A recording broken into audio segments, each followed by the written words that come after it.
Assalomu alaykum hammaga. Prinsiplarni 3-videosi hisoblanadi bu. Ya'ni bugun sizlar bilan 3-prinsip haqida gaplashamiz. Xo'p, men xursandman, nimaga xursandman? Men perfeksionist bo'lmasdan men video qo'yishda davom etyapman. Ya'ni men bahona qilmayapman, kameram, bahona qilmayapman, mikrofonim yo boshqa narsam demasdan har kuni video qo'yishda davom etyapman. Bu narsani men o'zim uchun qilyapman asosiy. Men o'rganayotgan narsalarimni kimgadir o'zi gapirib beraman doim. Uni o'rniga YouTube'ga qo'yib yuboraveray, gapirgan narsalarim ham degan fikr paydo bo'ldi. Bunday o'ylab qarasam, YouTube'ga mana shunday videolar ishlab qo'yishim juda ko'p meni qobiliyatlarimni rivojlantirar ekan. Birinchisi, men bitta mavzuni kimgadir tushuntirib bera olish qobiliyatim kuchayapti. Bu birinchisi. Ikkinchisi, men kameraga qarab gapirishni o'rganyapman. Juda ham qiyin ekan boshida. 1 marta ishladim, 2 marta ishladim. Boshida 7-8 marta ishladim videoda. Yaxshi chiqishiga harakat qilib, xatolar qildim, dedim, parazit so'zlar ishlatdim. Ya'ni b o'rtada boshqacha so'zlar qo'llab mana shulardan qutulishni boshladim. Yordam berishni boshladi. Ya'ni kamerada hozir sal bo'lsa ham erkin gapirishni boshladim. Bu ikkinchi foydasi. Uchinchi foydasi, eng katta foydasi, bu narsa meni har kuni o'zim ustimda bitta bilim olishga, o'zim ustimda ishlab, bitta bilim olishim, ya'ni kitob o'qishimga majbur qilyapti. Men majbur bo'lyapman bitta kitob o'qib, bitta ma'lumot olib, bugun videoni joylashga. Eng muhimi shu. To'rtinchisi ham bor, u menim intizomli qilib qo'yapti. Ya'ni har kuni bitta ishni har kuni bir xil vaqtda qilishga meni o'rgatyapti. Bu nima degani? Intizom juda ham muhim narsa inson hayotida. Intizomli bo'lmasangiz, siz muvaffaqiyat haqida o'ylamasangiz ham bo'laveradi. Intizom birinchi o'rinda.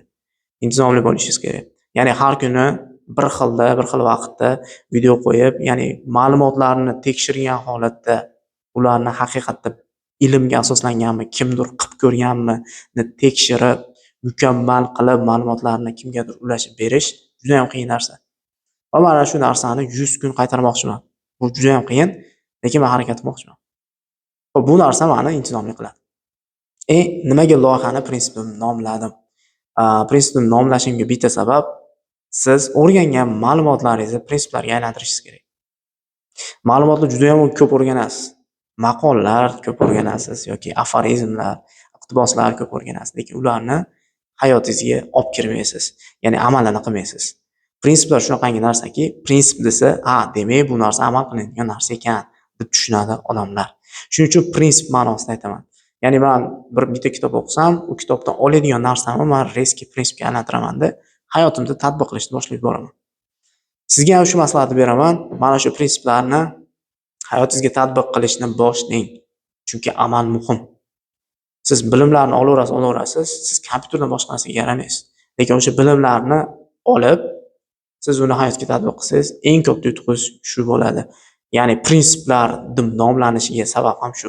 Ya'ni amal qiluvchi bilimlar yig'indisi deb tushunsangiz bo'laveradi. Xo'sh, bugungi prinsipga o'tamiz. Xo'p, Google'ga dunyodagi eng xavfsiz transport vositasi bu nima deb yozsangiz, nima chiqadi bilasizmi? Biz eng xavfli deb bilgan transport, ya'ni samolyot kelib chiqadi. Samolyot dunyodagi eng xavfsiz transport hisoblanadi. Lekin odamlar uni dunyodagi eng xavfli transport deb o'ylaydi. Ya'ni chiqqanimizda xavfsiraymiz, yiqilib tushmasmikinmiz, qulab ketmasmikinmiz, xavfsiraymiz. Lekin aslida samolyotlar dunyodagi eng xavfsiz transport usuli hisoblanadi. Xo'sh, nimaga? Chunki samolyotlarda xatolarni tuzatish mexanizmi bor. Bu mexanizmning ati black box deb ataladi, ya'ni qora quti. Samolyotlarda qora quti bor. Agar samolyot qulaganda yoki avtohalokatga uchraganda yoki tizimida nosozlik bo'lganda, mana shu black box hamma ma'lumotlarni yig'ib oladi. Ovozlar, tizimdagi kamchiliklarda bo'lgan narsalarni hammasini mana shu qora quti yozib oladi.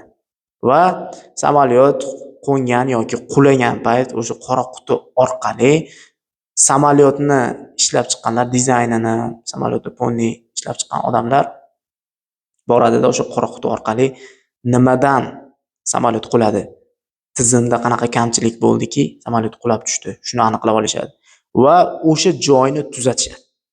Ya'ni black box ma'lumoti orqali o'sha qulashiga sabab bo'lgan qismini, samolyot qismini yaxshilashadi.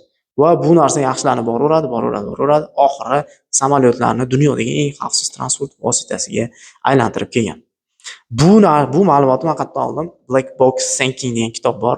Mana shu kitob, ya'ni bizda thumbnail, ya'ni videomiz boshida chiqadi. Mana shu kitobni ko'rib olishingiz mumkin. Mana shu kitobni o'qishni ham tavsiya qilaman. Mana shu black box thinking nima degani? Ya'ni black box fikrlash deydi. Ya'ni qora quti fikrlashi deb atasangiz bo'ladi. Mana shu qora quti effektini siz hayotingizga tatbiq qilasiz. Ya'ni sizning qora qutingiz bor. Bu qora qutingiz bitta bloknot bo'lishi mumkin yoki kichkina daftarchami. Mana shu daftarchaga har kuni kelasizda, kuningizdagi bir dona xatoni yozasiz. Va shu xatoni nimaga qilganingizni yozasiz va shu xatoni keyin safar qanaqa qilib foydaga aylantirishni yozib qo'yasiz. Ya'ni bugun kimgadir jahl qildingiz, vaziyatni tushunmasdan jahl qildingiz va uyga borasizda, mana shu insonga jahl qilmasligim kerak edi. Xo'p, agarda mana shu vaziyat yana amalga oshsa, men jahlimni qanaqa qilib tiyaman? O'zingizga savol berasiz va mana shu vaziyat amalga oshganda, men shunchaki gapirmayman yoki shunga o'xshagan prinsiplarni tuzib chiqasiz.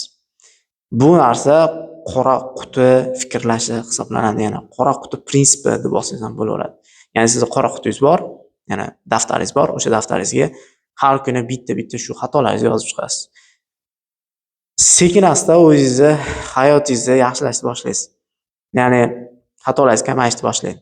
Kimgadir jahl qilyapti dedingiz va uni aziyatini o'sha kuni chekdingiz, yo kalta yedingiz, yo bo'lmasam urishib ketdingiz, yo asabingiz buzildi.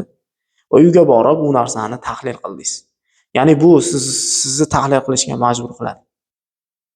Va bu tahlil siz hayotingizni yaxshilaydi.